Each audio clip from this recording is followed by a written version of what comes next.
Bonjour à tous et bienvenue sur la chaîne. Aujourd'hui, nous abordons un sujet crucial pour l'avenir de l'Afrique, l'arnaque du franc CFA, ce système monétaire qui lie encore aujourd'hui les économies africaines à la France. Jean-Paul Lecoq, député français du groupe NUPES, a récemment dénoncé cette dépendance comme étant une véritable escroquerie. Il est temps de comprendre pourquoi il est essentiel que les peuples africains se réapproprient leur liberté monétaire, économique. Restez avec nous pour une analyse approfondie de cette question fondamentale. Regardons la situation d'un point de vue historique. Dans les années 1980, le FMI et la Banque mondiale ont saigné les pays de l'Ouest africain. Les fameux plans d'ajustement structurel ont détruit ces États en pleine construction, avec la complicité d'ailleurs du Club de Paris. Ils les ont rendus dépendants des cours des matières premières. Ils ont obligé à tout privatiser et à réduire au maximum les dépenses publiques et ont promis un renouveau économique qui n'est jamais arrivé. Évidemment, ces cures d'austérité n'ont jamais fonctionné. L'endettement des pays est donc resté très élevé. Mais avec le franc CFA, il n'a pas été possible de jouer sur l'inflation pour se désendetter. Les pays ont donc continué à diminuer leurs dépenses publiques à des niveaux totalement inacceptables pour leur population, et c'est d'ailleurs ce qui fait qu'ils sont en crise aujourd'hui.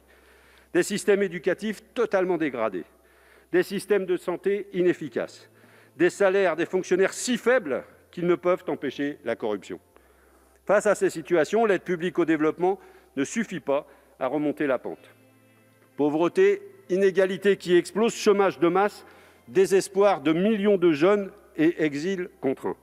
Et le pire, c'est que même avec l'aide publique au développement, la zone CFA est encore perdante. Tous les pays de l'UMOA sont dans la liste prioritaire de l'Agence française du développement. Une partie importante de notre APD est donc dédiée à la mise en place de programmes pour ces pays, dont certains consistent à construire des infrastructures. Or, qui est favorisé lorsqu'il s'agit de gagner des marchés dans une monnaie arrimée à l'euro ? Nos multinationales, bien sûr. Le métro d'Abidjan est à ce titre un exemple funeste de ce genre de projet, dénoncé récemment par le sénateur communiste Pierre Laurent.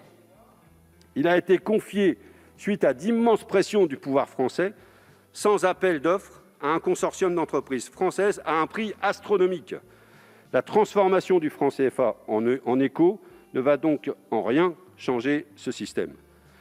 Les trois choses qui vont changer sont donc le nom, la capacité pour la Banque centrale des États de l'Ouest africain de déposer ses réserves de change ailleurs qu'au Trésor français, l'absence de Français dans la gouvernance de la zone monétaire. Et encore, l'étude d'impact de ce projet de loi dit que la fin de l'obligation de réserve de change au Trésor français ne changera rien dans la tutelle monétaire. Par contre, cette disposition coûtera moins cher à la France. Il n'y aura donc plus à rémunérer les avoirs déposés sur le compte dédié. Voilà qui en dit long d'ailleurs sur l'état d'esprit de ses auteurs. Quant à l'absence de Français dans la gouvernance de la zone monétaire, elle est à nuancer si on lit attentivement l'article 4 du traité. Au sein du comité de politique monétaire de la Banque centrale des États d'Afrique de l'Ouest, une personnalité indépendante et qualifiée sera nommée par le Conseil des ministres de l'UMOA en concertation avec la France. Je ne reprendrai pas ici une petite interpellation de Roselyne Bachelot cette semaine. Ainsi, la France sort par la porte pour mieux revenir par la fenêtre. L'objectif de la France vis-à-vis de l'UMOA est clair, faire taire les critiques populaires sur le franc CFA par une réforme plus que minimaliste. Concernant le nom de cette nouvelle monnaie, c'est une tartufferie, comme j'en ai rarement vu. ECO est le nom du projet de monnaie unique de la communauté des États d'Afrique de l'Ouest, une communauté économique qui englobe tous les États de l'Union monétaire ouest-africain, ainsi que le Cap-Vert, la Gambie, le Ghana, la Guinée, le Libéria, le Nigeria et la Sierra Leone. La CEDEAO, ou ECOWAS en anglais, avait choisi le diminutif de son acronyme anglais pour nom de sa future monnaie. Nous avons affaire ici à une OPA hostile sur l'écho de la CEDEAO. L'objectif de la France vis-à-vis de la CEDEAO est clair : couper l'herbe sous le pied du projet monétaire de cette zone et imposer son écho comme un fait accompli pour étendre l'influence de sa monnaie à tous les États membres de la CEDEAO. Cet objectif est clairement énoncé dans le rapport de notre commission. Je le cite à la page 22.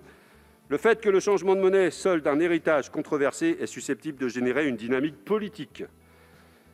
Et je poursuis la citation, « Il peut permettre à d'autres pays aujourd'hui extérieurs à l'UEMOA de rejoindre l'ECO. » Mais cet objectif n'est pas du tout été apprécié par les pays concernés.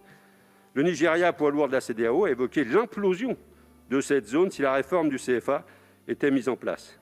Et plusieurs États ont condamné cette initiative très officiellement. Vouloir imposer cet écho à toute la CEDEAO est une stratégie très dangereuse. L'exécutif français prend ainsi le risque d'une crise diplomatique dans cette zone déjà en proie à de fortes tensions. L'objectif absolu dans la CEDEAO devrait plutôt être le renforcement des États, de leurs services publics, de leur économie.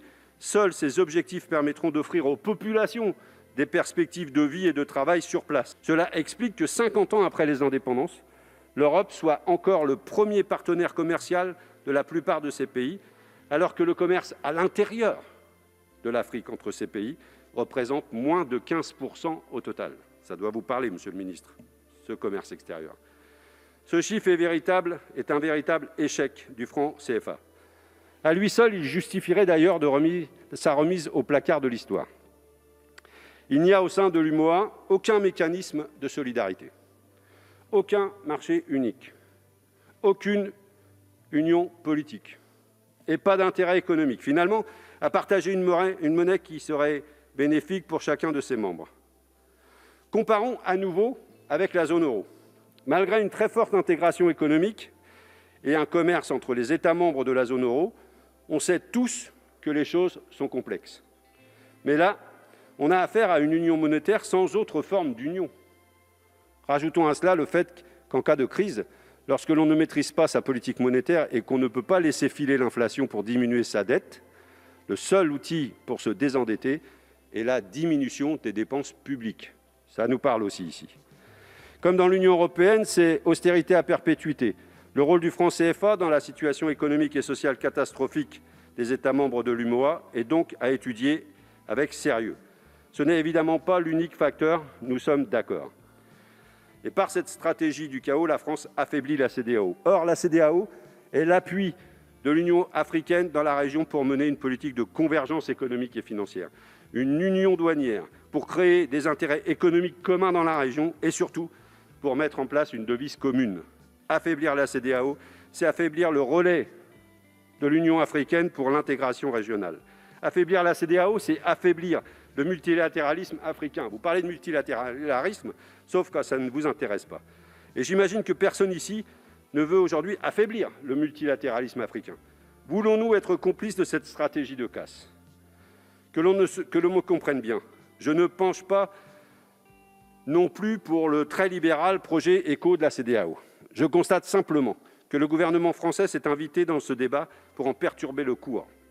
Cette monnaie, assumez-le, correspond aux intérêts des classes supérieures africaines tournées vers l'extérieur et aux multinationales qui travaillent en euros.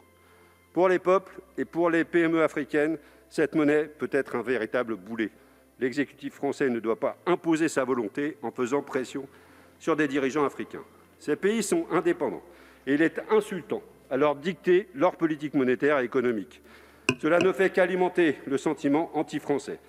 Avec cette réforme, nous sommes à 1000 lieues de ce qu'il faudrait faire pour réparer et construire des relations respectueuses, d'égal à égal, de coopération entre nos pays et nos peuples. Et pour finir, il faut se poser la question de l'intérêt d'une telle réforme pour les peuples. Eh bien, à l'occasion de ce travail, nous n'avons rien trouvé. Cette réforme n'est pas faite pour eux. Pourtant, c'est eux qui vont souffrir de ses mauvais côtés. Cette hypocrisie n'a donc que trop duré.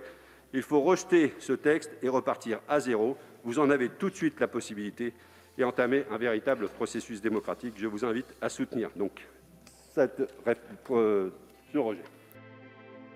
Le franc CFA a longtemps été présenté comme une monnaie stable pour les anciennes colonies françaises, mais en réalité, il représente une forme de néocolonialisme.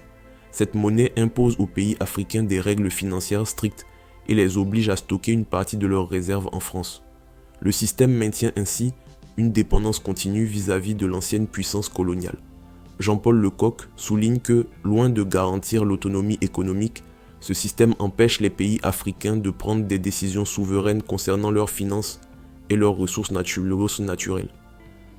Jean-Paul Lecoq insiste sur le fait que les pays africains devraient pouvoir gérer eux-mêmes leur monnaie et leurs économies, sans être soumis à des règles imposées de l'extérieur. Selon lui, cette dépendance financière aux anciennes puissances coloniales freine le développement du continent et empêche la mise en place de véritables politiques économiques autonomes.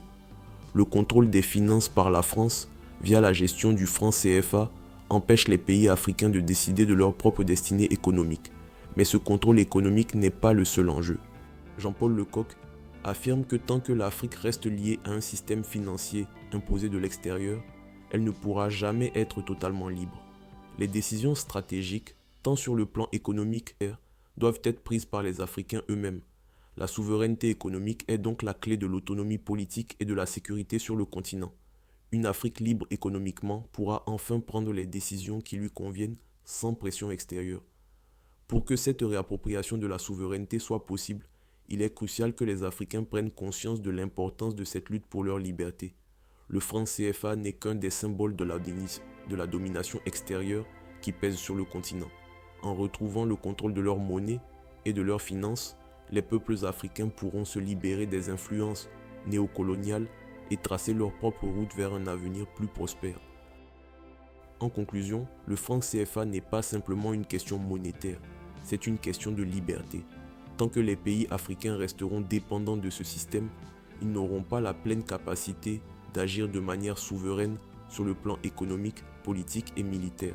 Jean-Paul Lecoq nous rappelle que l'indépendance monétaire est le fondement de l'indépendance totale pour les nations africaines. Il est grand temps que les peuples africains se réapproprient leur destin et prennent le contrôle de leurs ressources pour construire un avenir plus libre, plus juste et plus autonome.